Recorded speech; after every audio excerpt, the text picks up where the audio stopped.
Siempre imaginé que regresar al pueblo sería algo temporal. Un par de semanas para organizar los cuidados de mi madre y volver a mi trabajo de enfermera en la ciudad. Sin embargo, los planes rara vez se cumplen exactamente. Jamás pensé que este lugar guardaba un secreto tan turbio. Había una historia de brujería y temores silenciados que pondrían en jaque mi propia cordura. Mi nombre es Rebeca.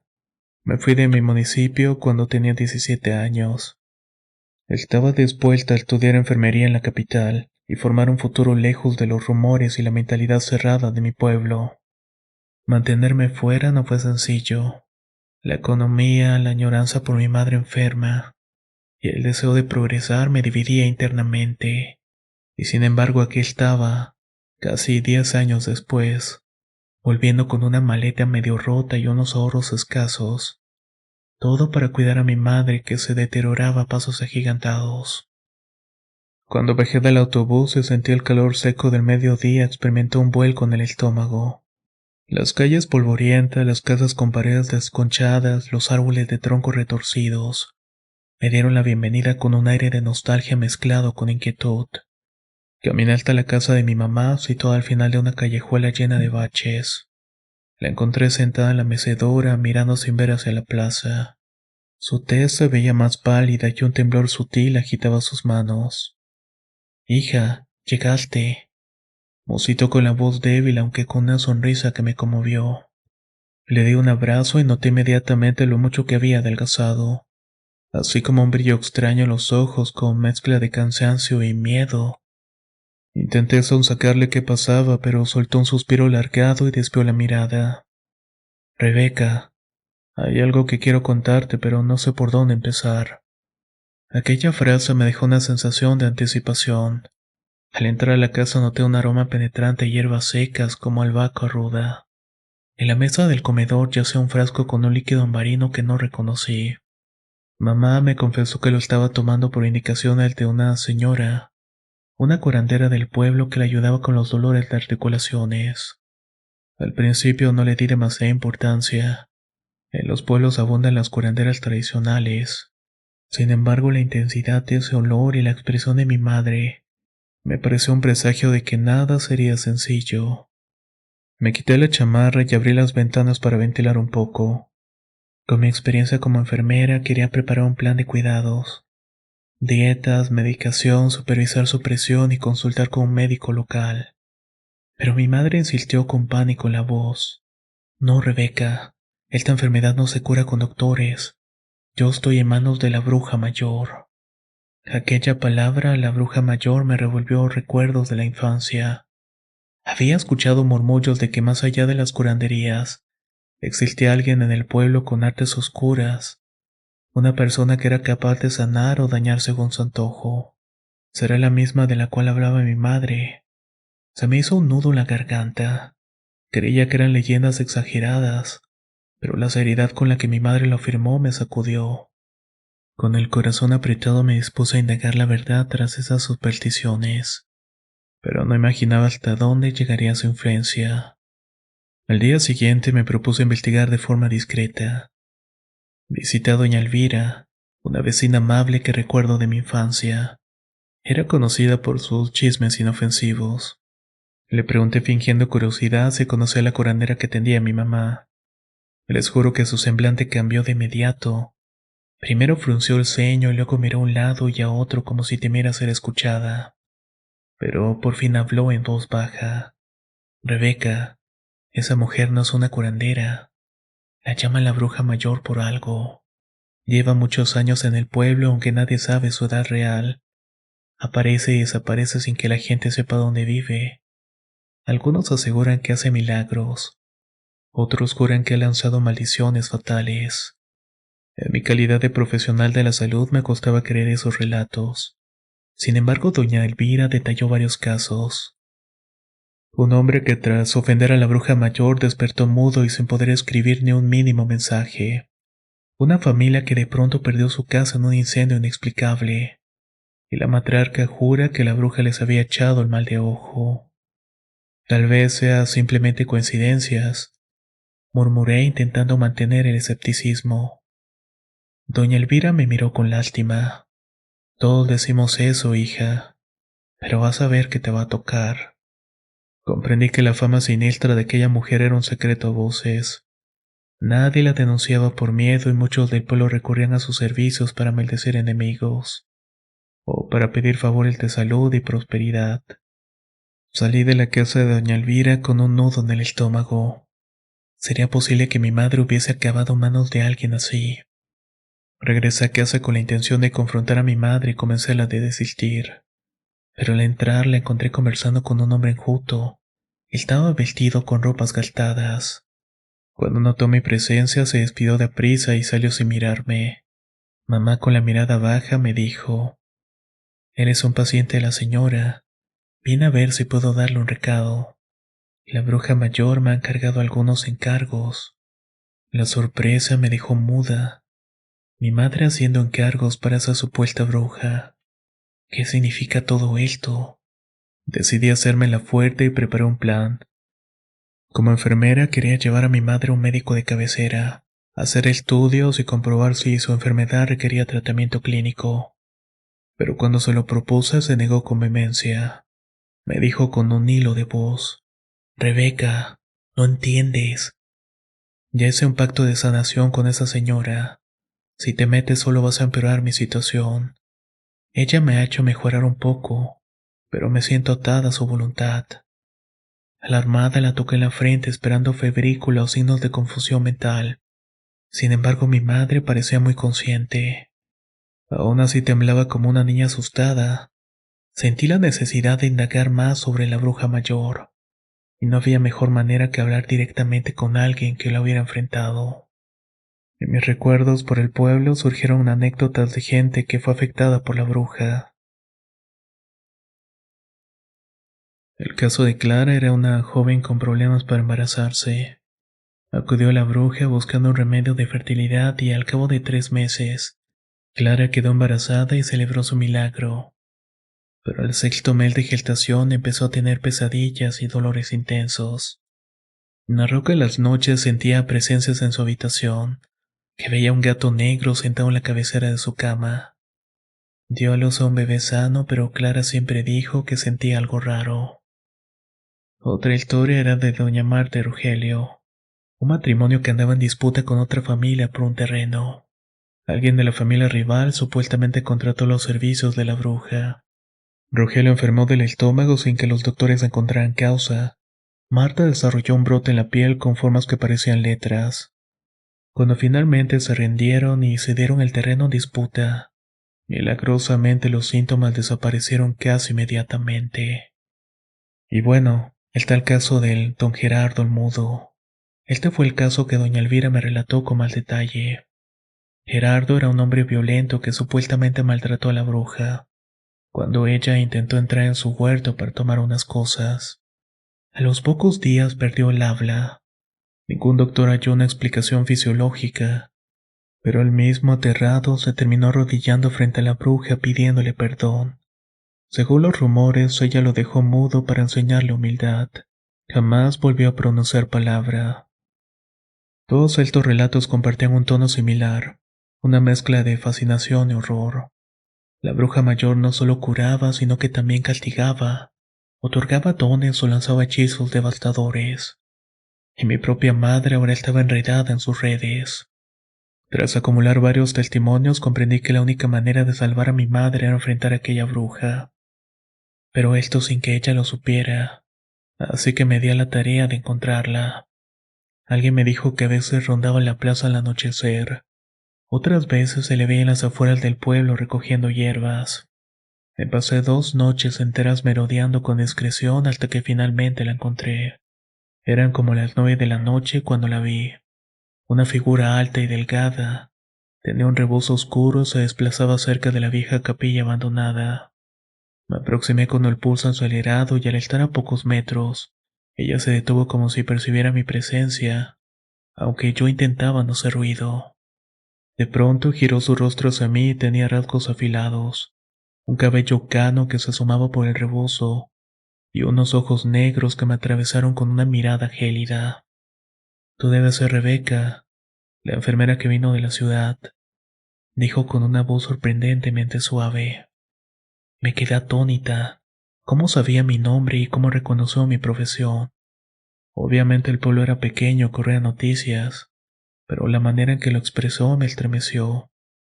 Quiero hablar con usted, dije intentando sonar firme. Quiero hablar acerca de mi madre. La mujer soltó una pequeña risa casi imperceptible. ¿Te molesta que la ayude? Tu madre me ha buscado por años.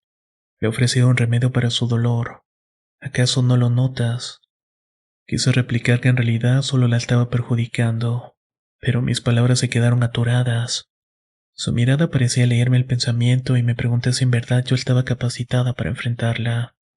Déjala en paz, alcancé a musitar. Yo me encargo de su salud. Soy enfermera, así que no la metas en sus ritos. Ella alzó una ceja. Su enfermedad escapa de los doctores. Para mí, sin embargo, es un problema tratable. Ella hizo un acuerdo, ¿sabes? Le ofrezco mejoras, pero también necesita cumplir con lo que pido. Nada en la vida es gratis. El aire se sintió denso y en ese instante comprendí el enorme poder que emanaba aquella figura. Estaba sola, sin testigos. Me sentí vulnerable. Tragué saliva y di un paso para atrás. Si ella no quiere seguir, traté de argumentar.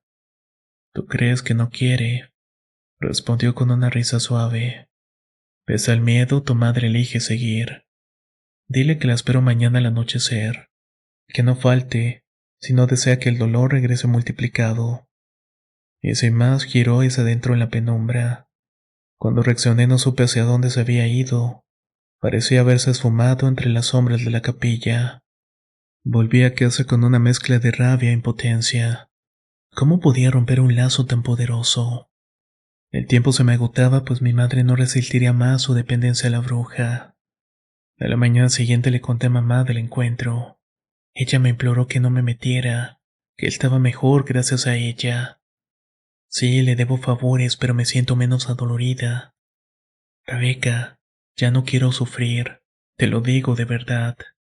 Su gesto me conmovió y entendí que las medicinas escasas y la falta de especialistas en el pueblo contribuyeron a que mi madre se agarrara a lo primero que la aliviara.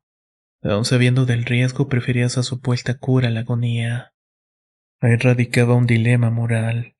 El fin justifica los medios cuando se trata de dolor crónico.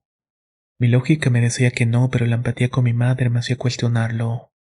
Mientras tanto, en el pueblo estallaban otros conflictos que ejemplificaban la influencia de la bruja. Cassandra, una comerciante con fama de tacaña, había discutido con su sobrino por una herencia. Éste, con ayuda de la bruja, al parecer le lanzó un hechizo para hacerla más generosa. En palabras de la gente, Cassandra empezó a regalar mercancía, como si se hubiera obligado a deshacerse de su dinero. Al principio la gente lo celebró, pero rápidamente se dieron cuenta de que Cassandra lloraba y suplicaba que alguien la parara. Decía que su propia voluntad no la dejaba almacenar dinero, y tenía que quedarse prácticamente en la miseria. Por otro lado, su sobrino presumía de haberse vengado entre comillas. Cuando la bruja hace un trabajo, el rumor dice que exige un pago simbólico, o un objeto de gran valor sentimental. Nada es gratis, repetían los abuelos. Algunas personas preferían que la bruja únicamente interviniera si se le ofendía, o si se le ofrecía un trato justo. Viendo la situación insostenible, recuerdo que al menos en mi niñez había en el pueblo un sacerdote llamado el Padre Salvador. Él te lidiaba con historias de exorcismos y se había enfrentado a supuestas brujas. Tal vez él me daría una guía. Inquirí entre la gente y descubrí que el Padre Salvador estaba retirado. Vivía en una zona alejada y anciano. Me tomó 3 días de averiguaciones hasta que logré ubicar su humilde cabaña. Lo encontré encorvado, arreglando su huertito de vegetales.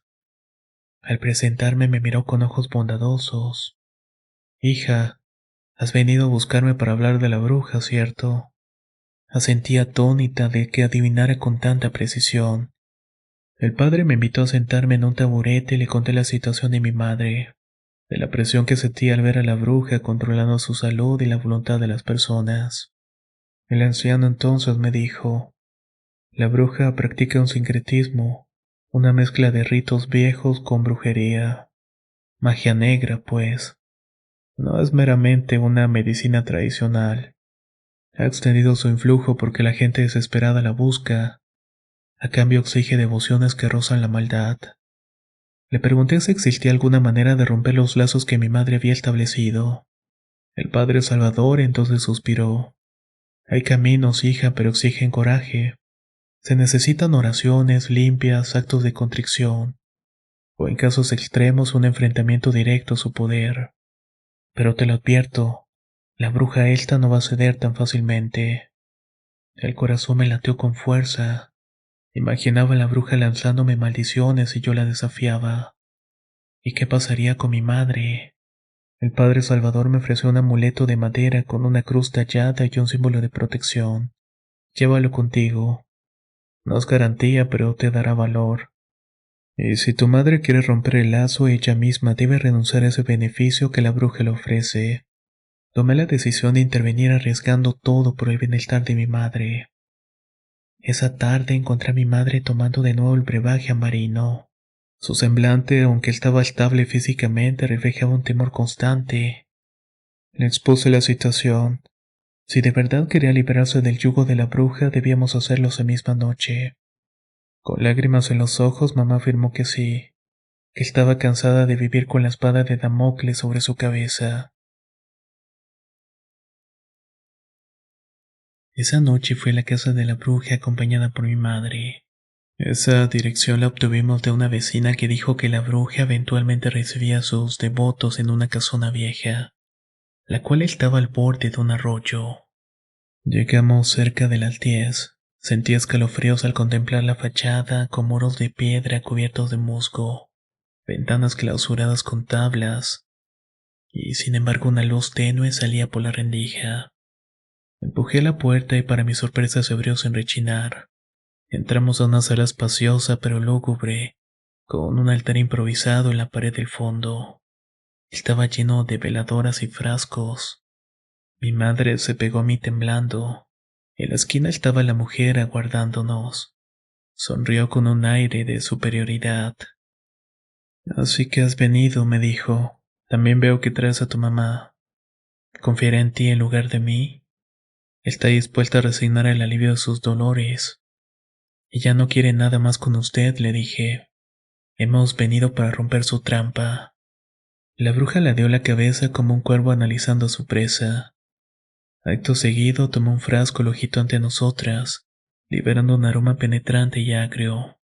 Mamá se dobló en un espasmo gimiendo de dolor. ¿Lo ves?, dijo la bruja con serenidad. Ella sufre cuando quito mi ayuda. ¿Qué le vas a ofrecer tú, enfermera?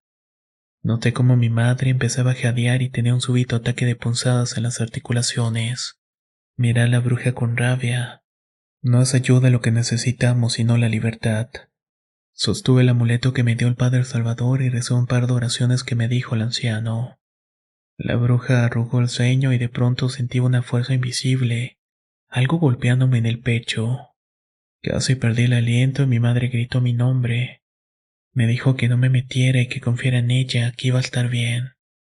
La bruja empezó a gritarle que era una malagradecida, que ya verá lo que es realmente el sufrimiento. Esta señora me clavó una mirada asesina. Si te empeñas de arrebatarla de mi cuidado, luego no te quejes de las consecuencias. Lárgate. Sin pensarlo 2 veces, sostuve a mi mamá y salimos casi arrastrándola por la puerta. Afuera el viento agitaba las ramas con fuerza, y había una sensación de escalofrío persistente. Tenía el presentimiento de que el enfrentamiento no cabería allí, pero al menos mi madre se había despojado de la curación maldita. Durante los días siguientes realicé un cuidadoso plan médico. Contacté a un doctor en el pueblo vecino y conseguí medicinas y mediqué a mi madre a tiempo. Sí, el dolor era mayor al no tomar los brebajes de la bruja, pero fuimos encontrando dosis analgésicas y sesiones de fisioterapia rudimentaria. De a poco noté que en su semblante resurgía la esperanza, aunque con episodios duros donde me rogaba que la dejara volver con la bruja. Yo la consolaba recordándole la manipulación que había sufrido. El pueblo, por su parte, continuó con sus propias luchas. Clara, la joven madre, se marchó a vivir con familiares a otro municipio. Cassandra, la comerciante, reapareció vendiendo a precios normales, aunque su negocio no se recuperó del todo. Rogelio y Marta habían recobrado la paz, mas vivían con un ojo puesto sobre el hombro, más que nada por si la familia rival o la bruja volvía con ellos. Respecto a la bruja, nadie sabía con certeza cómo había reaccionado al acto de desafío. Algunos decían que estaba furiosa y tramaba una venganza contra mí y mi madre. Otros aseguraban que la bruja solo ejecutaba castigos, aunque solo cuando se le ofende gravemente. Durante una temporada me obsesioné revisando cada rincón de la casa buscando maleficios, señales de mal de ojo o objetos extraños. Afortunadamente no encontré nada. Aún así, mis noches se poblaron de pesadillas con su voz prometiéndonos tormentos. Mamá continuó mejorando lentamente. No volvería a ser la misma, pero al menos había escapado del influjo directo de aquella mujer. Entre crisis de dolor, a veces me preguntaba si yo había hecho lo correcto, pues en la práctica sus molestias eran fuertes. Pero entonces me recordaba la actitud de la bruja mayor y el control que ejercía sobre la gente. Prefería ver a mi madre con dolores, pero libre de esa cadena invisible. Al pasar un mes, tuve la ocasión de encontrarme casualmente con la bruja en el mercado. Cuando nuestras miradas se cruzaron, me dedicó un gesto ambiguo. No fue una sonrisa ni un ceño fruncido, sino algo a medio camino. Una forma de recordarme que seguía ahí vigilando. Sin abrir la boca, se dio la vuelta y se perdió entre la multitud. Sentí un rastro de escalofrío que dejó en el aire. Decidí quedarme en el pueblo más tiempo del que había planeado. Instalé un pequeño consultorio informal en la casa de mi madre, ofreciendo mis servicios de enfermera para atender dolencias menores de los vecinos.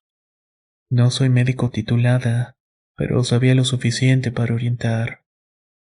Poco a poco empecé a ganar la confianza de algunas personas, sobre todo de algunas que habían corrido a la bruja mayor para cualquier malestar.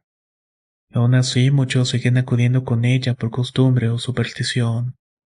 No los juzgaba, pues entendía que en un lugar con escasos recursos médicos, las creencias y la desesperación empujaban a buscar remedios donde sea. Lo que sí intenté difundir fue la idea de que ninguna ayuda mágica es completamente gratuita, y que lo más seguro era acudir a tratamientos racionales. A algunos les funcionó y a otros no. La cultura y la fe son cosas complicadas de cambiar. No puedo asegurar que la bruja fuera 100% malvada. Algunos casos de vecinos curados de dolencias graves me constan, al igual que los castigos terribles que infligió a otros. Quizás su moral se situaba en un punto intermedio, como un poder natural que fluye para bien o para mal según el trato que se le ofrezca. Pero su modo de manipular a la gente y ese precio que cobraba, me pareció inaceptable en el trasfondo. Lo cierto es que el pueblo siguió su curso con sus brillos y oscuridades. De cuando en cuando la figura del rebozo negro se deja ver en las esquinas solitarias, o se rumorea que la bruja vive de noche a casa de fulano o sutano.